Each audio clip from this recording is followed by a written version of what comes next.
Wagala, kemudian iblis berkata. Iblis ini berkata kepada Allah, Ilahi, ya Allah, ya Tuhanku, nazartu fi 'abdika Ayyub, aku melihat dalam kepribadian hamba engkau namanya Ayyub, maksudnya Nabi Allah Ayyub.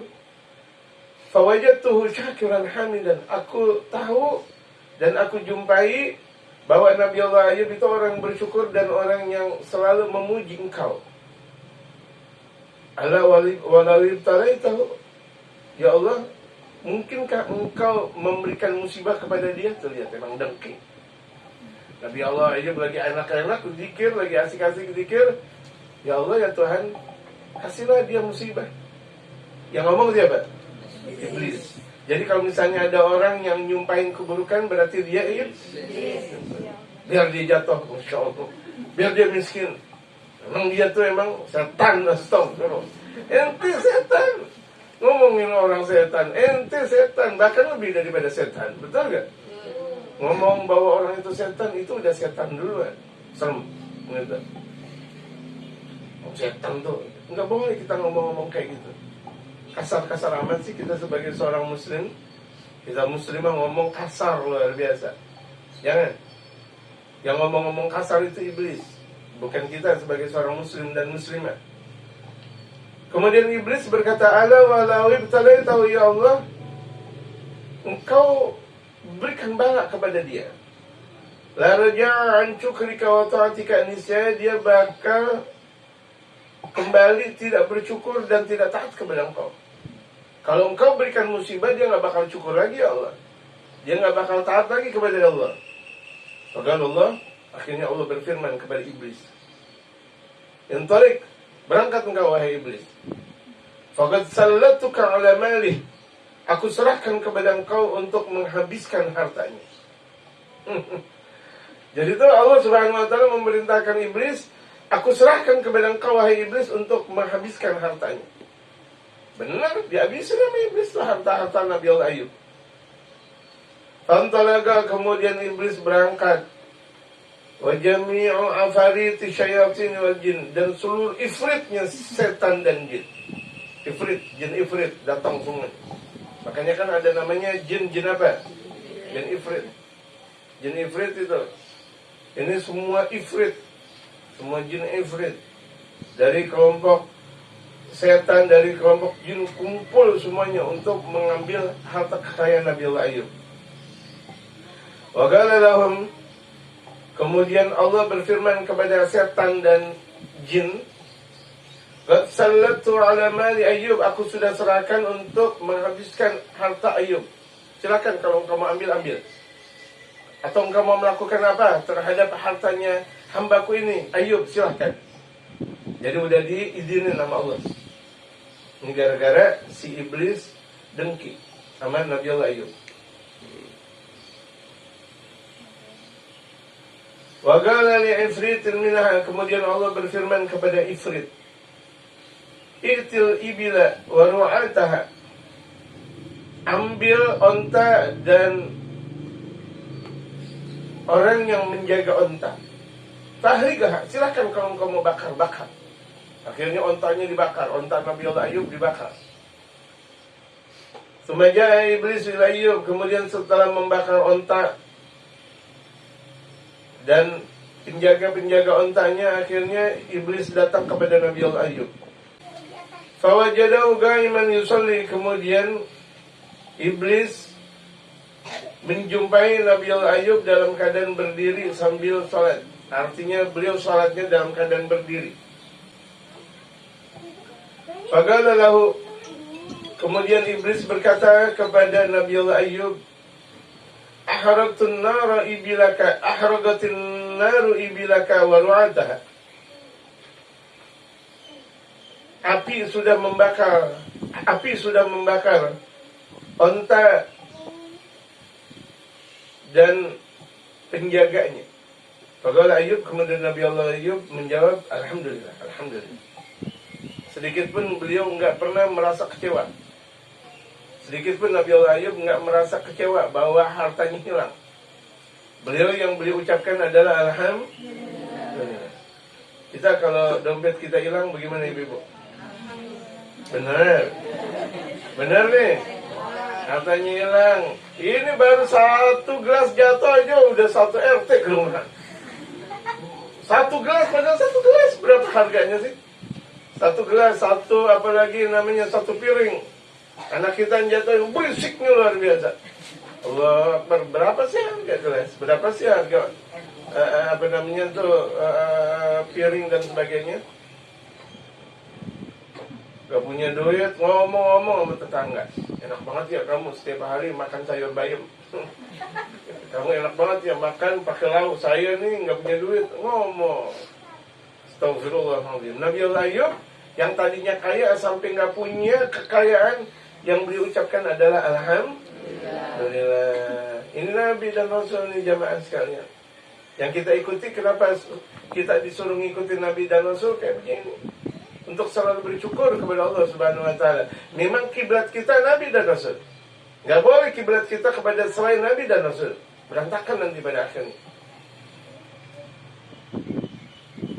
Wa a'taniha huwa akhidha. Dialah Allah yang maha memberi, dia juga Allah yang maha mengambil. Jadi Allah yang ngasih, Allah yang ambil. Emang punya Allah, itu kata Nabi Allah Ayub. Aku tadinya nggak punya, kemudian Allah kasih. Mau Allah ambil lagi, emang silahkan. Seharusnya kita seperti itu jamaah sekalian. Kita yang tadinya nggak punya apa-apa, sampai kita pada akhirnya punya. Pada akhirnya diambil lagi oleh Allah, alhamdulillah. Itulah yang kita pahami tentang hakikat kehidupan. Kalau kita paham tentang hakikat kehidupan, berarti kita nggak perlu pusing.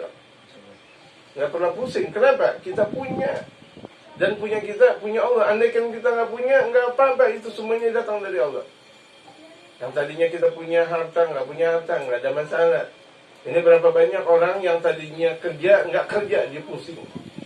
Yang tadinya punya duit, nggak punya duit, dia pusing. Padahal dia kerja aja. Ya. Dia cari duit, Allah yang bakal ngasih. Allah berubah status gak? Yang dulunya Allah, kemudian sekarang berubah status lain dari Allah. Bu, berubah gak? Ya, Allah yang maha memberikan rezeki. Dari zaman dahulu Allah maha memberikan rezeki, sampai sekarang yang akan datang Allah maha memberikan rezeki. Kenapa harus kita takut? Bahwa dialah Allah yang maha memberikan rezeki. War-Razzaq.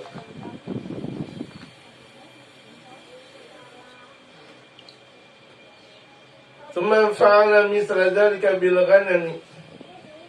Kemudian iblis melakukan seperti itu, yaitu membakar yang pertama onta-ontanya, kemudian kambing. Waru'ata dan penjaga-penjaganya. Kambingnya kemudian dibakar semuanya.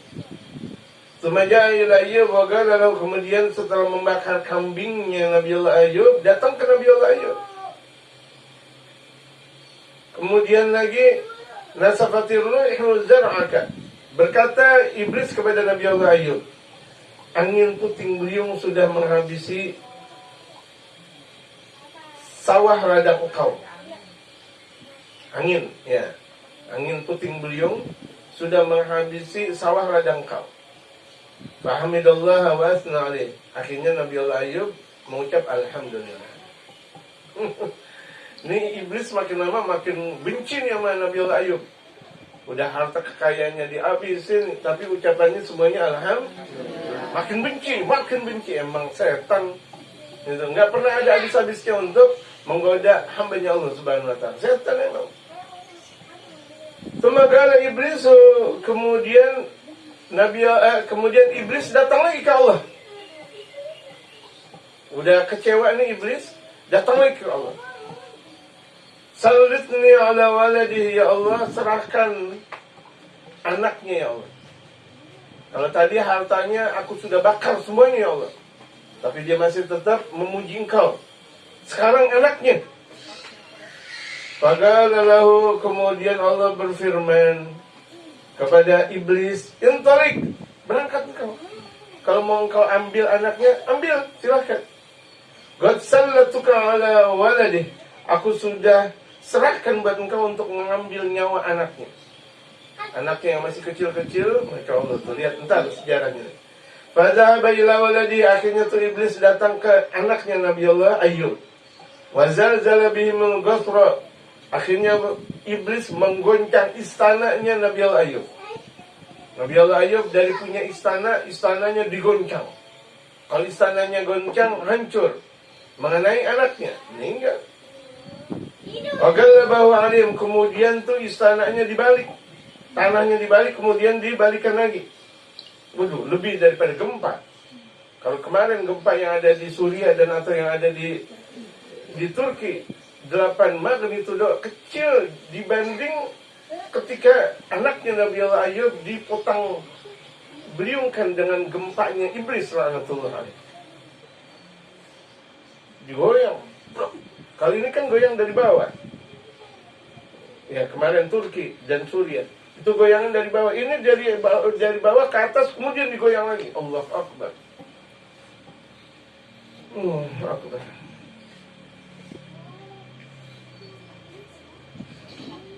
Wa ghallabahu alaihim famatu jami'an, kemudian digoncang bumi tersebut oleh iblis sampai akhirnya anak-anak Nabi Allah Ayub meninggal semuanya. Allahu Akbar. Lihat nih, gimana nih derita Nabi Allah Ayub. Sumaja ila Ayyub wa akhbarahu bimauti waladih.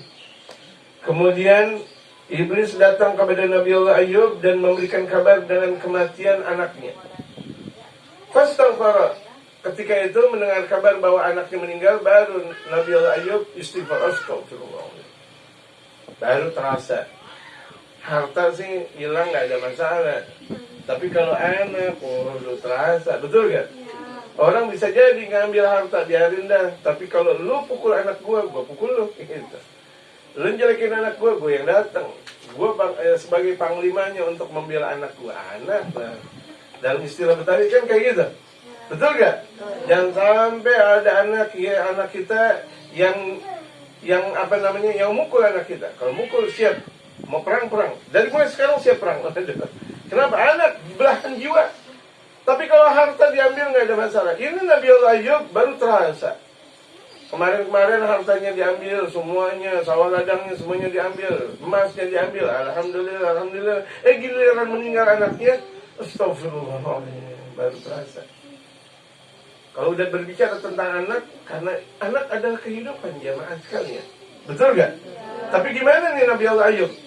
Ketika anaknya sudah meninggal, bagaimana? Semoga tetap beliau sabar. Walaupun beliau mengucap astagfirullah, tetap beliau beribadah kepada Allah. Nggak ada putusnya lagi. Sampai pada akhirnya tuh iblis makin kejam lagi kepada Nabi Allah Ayub. Datang lagi iblis kepada Allah, "Sallitni ala jasadih." Ya Allah, ya Tuhanku, kalau begitu jadinya berikan aku kekuasaan untuk merobek tubuhnya. Jadi itu iblis mau merobek tubuh Nabi Allah Ayub. Astagfirullahaladzim. Kita baru puyeng sedikit enggak ngaji. Bu, baru puyeng sedikit enggak ngaji. Baru sakit gigi sedikit enggak ngaji. Ini lihat Nabi Allah Ayub. Badannya udah robek-robek, hancur-hancuran, tetap sholatnya habis-habisan bahkan. Dakwahnya luar biasa bahkan. Kita nggak boleh mengatakan itu kan Nabi. Yang kita ikuti memang siapa? Ya, ibu-ibu. Nggak boleh. Kan banyak orang mengatakan itu kan Nabi Muhammad. Itu kan Nabi dan Rasul. Iya, emang kita mau ikutin siapa? Yang kita ikutin Nabi Muhammad. Yang kita ikutin para Nabi dan Rasul. Itu adalah kacanya kita. Itu adalah kiblatnya kita. Kalau kita nggak mengikuti mereka, kita mau ngikutin siapa? Gitu. Nggak boleh kita ngomong kayak gitu jamaah sekalian. Kelihatan sederhana, tapi itu merusak iman. Ibu, saya kan bukan seperti Sayyidatuna Khadijah. Emang siapa yang bilang ente seperti Sayyidatuna Khadijah? Saya enggak seperti Sayyidatuna Aisyah. Siapa yang bilang ente seperti Sayyidatuna Aisyah? Tapi ente ikutin Sayyidatuna Khadijah dong. Ente ikutin Sayyidatuna Aisyah dong. Walaupun enggak seperti Sayyidatuna Khadijah, tidak-tidak perjalanannya mendekati seperti Sayyidatuna Khadijah, Sayyidatuna Aisyah, Sayyidatuna Maryam, Sayyidatuna Zainab, ya kan? Sayyidatuna Fatimah.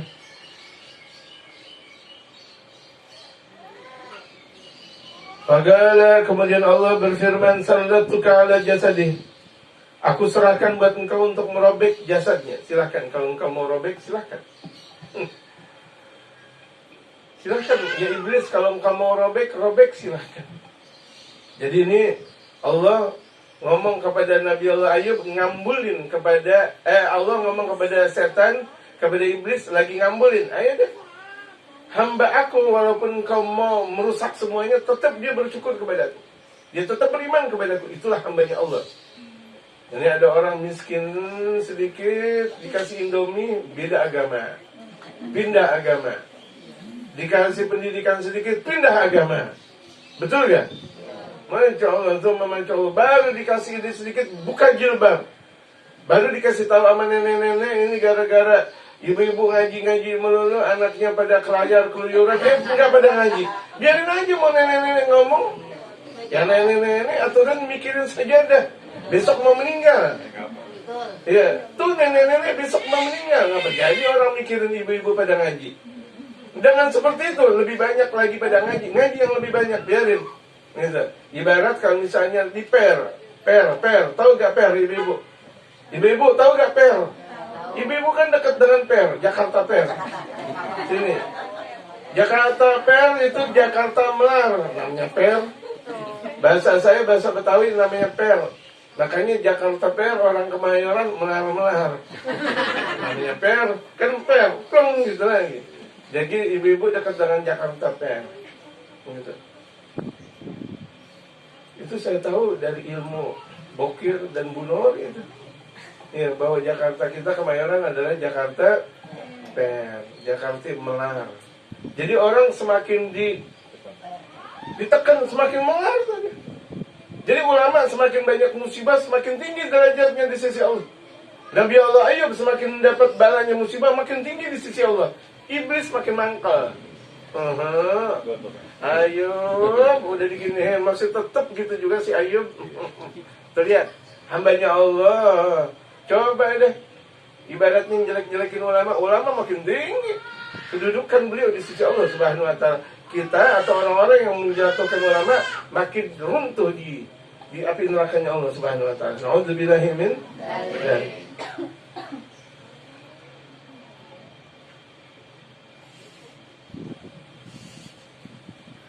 Akhirnya itu Allah berfirman, "Sallatuka ala jasadi," aku serahkan kepada engkau wahai iblis untuk merobek jasadnya. Ghairu qalbihi wa lisanihi wa aqlihi, tapi jangan kau robek hatinya. Karena hati kan untuk zikir. Hati itu untuk mempunyai kekuatan. Lisannya untuk berzikir, wa aqlihi untuk berfikir. Jadi tiga tersebut jangan engkau robek. Hati, lisan, dan akal. Selain itu silahkan. Insyaallah. Emang setan namanya setan, emang setan. Insyaallah. Fadzahaba ila Ayyub, akhirnya tuh setan, rajanya setan iblis nih. Akhirnya si iblis datang kepada Nabi Allah Ayyub. Fawajadu sajidan. Ketika tuh setan iblis menjumpai Nabi Allah Ayyub masih tetap sujud. Allahu Akbar. Padahal udah gak punya apa-apa. Harta nggak punya, istana udah nggak punya, kekayaan udah nggak punya, anaknya udah meninggal dunia, masih tetap sujud. Fajai min gibali wajhi, kemudian tuh iblis datang ketika Nabi Allah Ayub lagi sujud, itu dari arah mukanya. Tuh iblis datang mendekatin Nabi Allah Ayub lagi sujud, datang kayak begitu. Kemudian wanafakha fi min khiraihi nafkhatan, disembur di telinganya iblis. Gitu. Ishta'ala minha jasadu, akhirnya tuh jasadnya Nabi Ayub terbakar. Iblis. Jadi kalau misalnya ada ulama tuh, misalnya ada yang ngebakar ulama, nggak ada masalah. Yang ngebakar ulama yang jadi masalah iblis. Kok ulama bisa dibakar? Nabi Allah Iblis saja bisa kebakar. Ya kan? Ini Nabi Allah Ayub bisa kebakar, ya ulama juga bisa kebakar.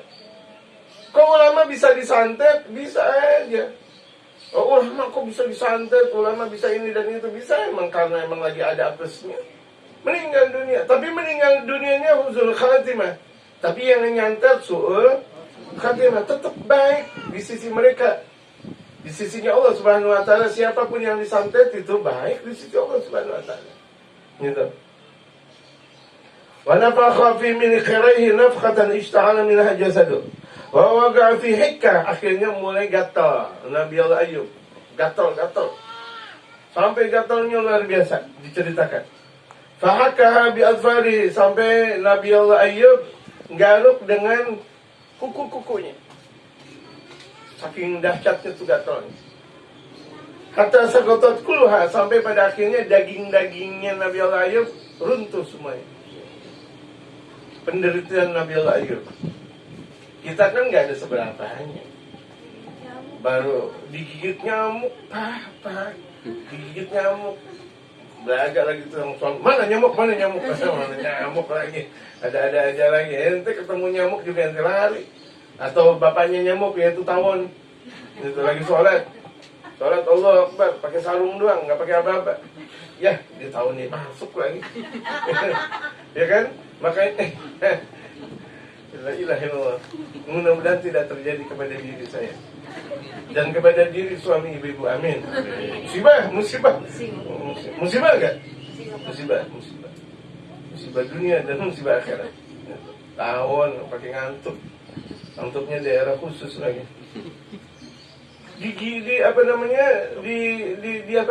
Digaruk dengan kukunya. Pada akhirnya badannya hancur berantakan, jatuh berguguran. Tumahaka bil masuhil khajna. Kemudian akhirnya nggak cukup dengan kuku, akhirnya dengan benda-benda yang keras. Gatal gitu. Suma bil fikhari wal hijara, kemudian sampai untuk batu itu linggis. Garuk pakai linggis. Ini contohnya nih linggis. Gitu. Wal hijara, dan dengan batu yang gede-gede, saking gatal. Tapi tetap Nabi Allah Ayub menyembah Allah, tetap berdakwah. Masya Allah. Padahal ini penyakit yang gak pernah bisa diderita oleh siapapun di alam dunia ini. Tapi Nabi Allah Ayub tetap. Nah kita ini artinya buat rujukan buat kita. Kalau Nabi Allah Ayub sebegitu penderitaannya masih tetap sholat, ngaji, dakwah, kita baru sakit, ya Allah, nggak ada apa-apa ini. Betul gak ibu? Baru hujan dikit, hujan emang apa? Baru dikit panas sedikit, kan ada payung. Nggak ada payung ya, jadi udah hujan-hujanan aja. Gitu. Andai kan nggak hujan-hujanan, ya ngadem sedikit pelan. Atau gimana ceritanya? Andai kan nggak memungkinkan, tetap niat untuk haji. Alhamdulillah. Falam yazal yahukku hatta taqatta'a jasaduhu antan. Sampai pada akhirnya beliau tetap menggaruk-garuk jasadnya sampai runtuh jasadnya, sampai ketika itu orang mencium bau. Padahal beliau tidak bau. Karena yang mencium adalah orang-orang kafir. Orang-orang kafir menciumnya bau, padahal beliau tidak bau. Karena jasad Nabi dan Rasul tidak bakal bau. Ya, jasad Nabi dan Rasul tidak bakal bau. Ini bau karena penciuman orang kafir. Orang kafir nyium bau. Gitu. Tapi orang Muslim nggak pernah mencium Nabinya adalah bau. Nggak pernah mencium bau ulama adalah bau. Gitu. Ulama aja nggak bau, bagaimana Nabi dan Rasul? Ulama aja nggak bau, bagaimana Nabi dan Rasul? Fa'akhrajau ahlul qaryati, kemudian penduduk kampung mengeluarkan Nabi Allah Ayub dari kampungnya, wa ja'aluhu ala kinasatin lahum, kemudian penduduk kampung menaruh Nabi Allah Ayub di tong sampah. Ini Nabi dan Rasul ditaruh tong sampah.